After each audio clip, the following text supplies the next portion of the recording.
been a disappointment. Last year, he was second in the league in drops.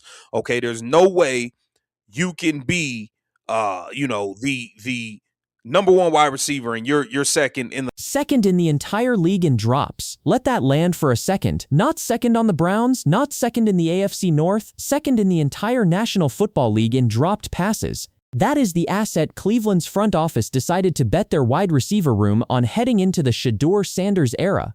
This is the story of a franchise so thoroughly broken, so institutionally committed to mediocrity that even the arrival of the most hyped quarterback prospect in a generation cannot force the people around him to simply do their jobs. Jerry Jeudy is in panic mode. And by panic mode, I mean the kind of desperate last-minute scramble you do when you suddenly realize the new regime is not going to cover for you the way the old one did. Shedeur Sanders is coming, Todd Monken is watching. GM Andrew Berry has already gone out and restocked the wide receiver room with hungry young players who actually want to be there, and Jerry Jeudy, the supposed number one receiver on this football team, is finally acting like his roster spot is not guaranteed. By the 10-minute mark of this video, you are going to understand exactly why this panic is both completely predictable and completely the Browns' own fault. And you are going to understand why the most important story coming out of Cleveland right now is not just about one wide receiver dropping footballs. It is about an entire organization that has spent years building a house of cards and is now watching it sway in the wind the moment a real quarterback walks through the door.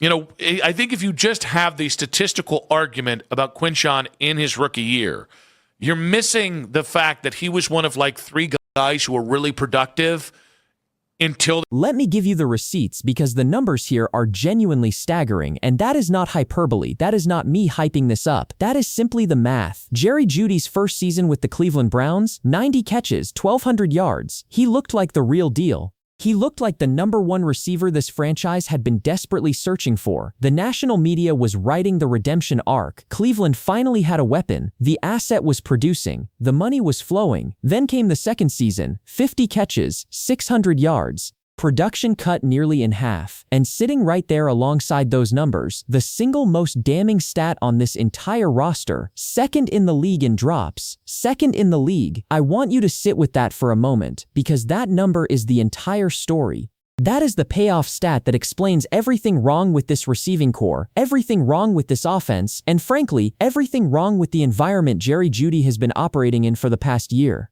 90 catches and 1,200 yards down to 50 catches and 600 yards, with a second in the league drops ranking attached to it like a scarlet letter.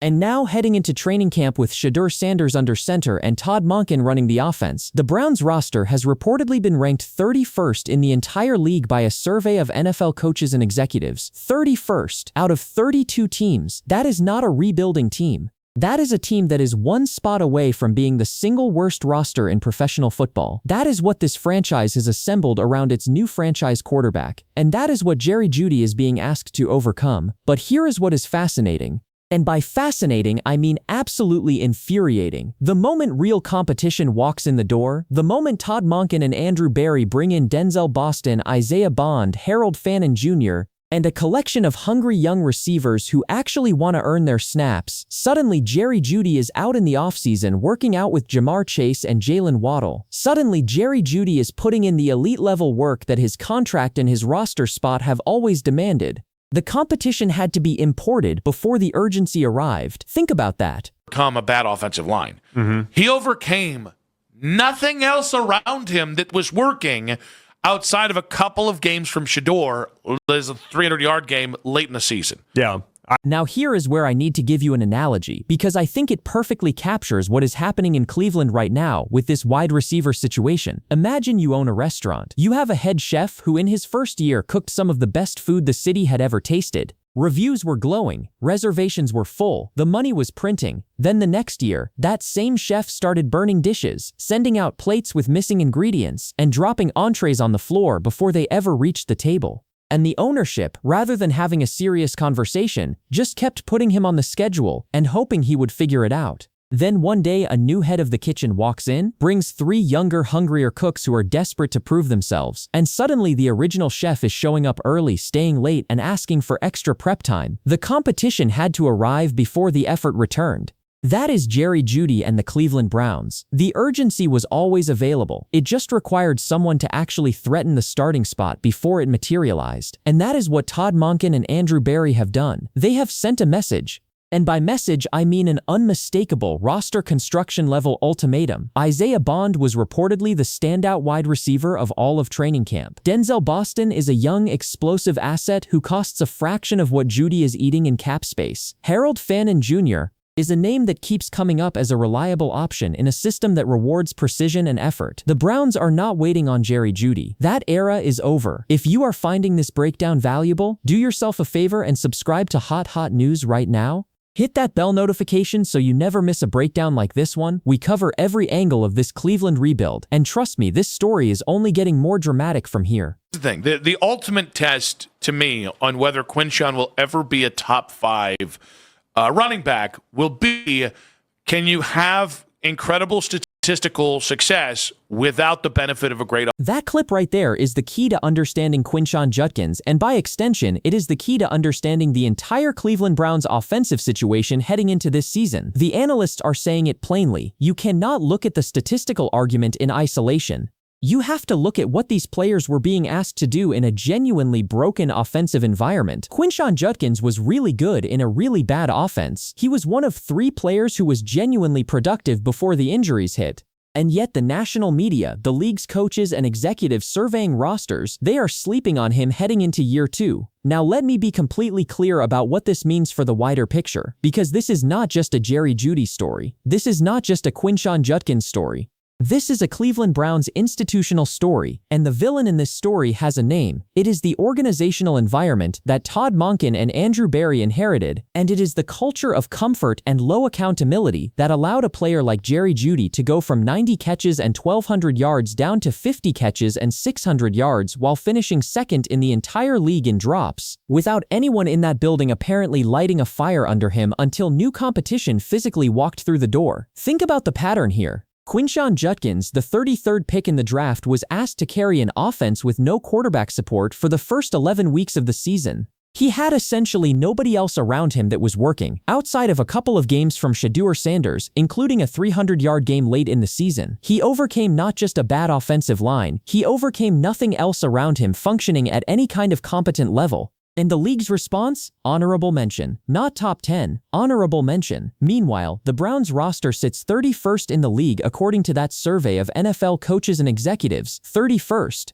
I want you to let that number register, because it is the second time I am telling you it, and it should make you angrier each time. This is the environment Shedeur Sanders is walking into. This is what the most talked about quarterback prospect in recent memory has been handed by this front office. Been a disappointment. Last year, he was second in the league in drops.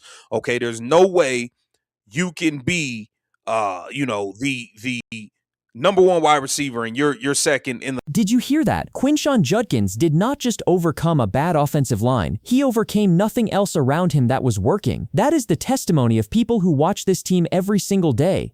And that context is everything when you are trying to understand what went wrong with this offense last year, and why Jerry Jeudy's collapse from the asset to the liability is so much more complicated than just pointing at one player and saying he dropped the ball. Though, to be fair, he literally did drop the ball, second in the league. We keep coming back to that number because it is the number that tells the whole story. Here is the pattern that every single person watching this needs to understand. It is not a coincidence that Jerry Jeudy's production cratered in the same season that this offense had no functional quarterback for the first 11 weeks. It is not a coincidence that Quinshon Judkins' numbers look underwhelming on the surface when you strip away the context of what he was asked to do. And it is not a coincidence that the moment a real quarterback, a real offensive coordinator, and real roster competition arrive in Cleveland, suddenly everybody is scrambling to prove they belong. The enablers in this story are the people who allowed the accountability vacuum to exist in the first place. Andrew Berry and the front office have now taken steps to correct it, bringing in Denzel Boston, bringing in Isaiah Bond, structuring a roster where no one's spot is safe.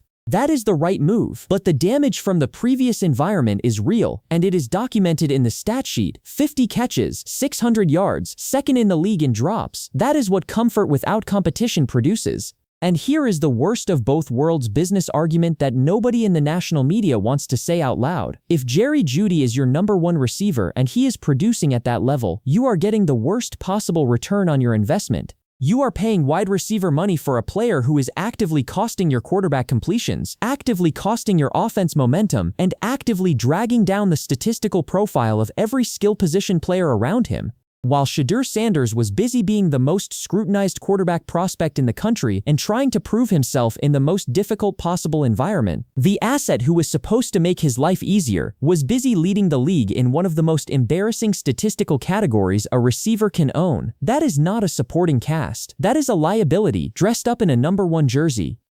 You know, I think if you just have the statistical argument about Quinshon in his rookie year, you're missing the fact that he was one of like 3 guys who were really productive until the ultimate test. Can you produce incredible statistical success without the benefit of a great offensive line? That question asked about Quinshon Judkins is the exact same question that needs to be asked about every single player on this Browns roster heading into this season. And what is fascinating, and by fascinating I mean genuinely revealing, is that the analysts drawing the Nick Chubb comparison are pointing to something real. Nick Chubb was great in 2018 and 2019 before that offensive line got sorted. He proved himself in a broken environment. That is how you identify a real asset versus a product of circumstance. Now apply that lens to Jerry Jeudy. His one great season in Cleveland came in a specific context. His collapse came when that context changed. And the question Todd Monken and Andrew Berry are now asking, with Denzel Boston outshining everyone at camp and Isaiah Bond turning heads, is whether Jerry Jeudy is a real asset or whether he has been a product of circumstance all along.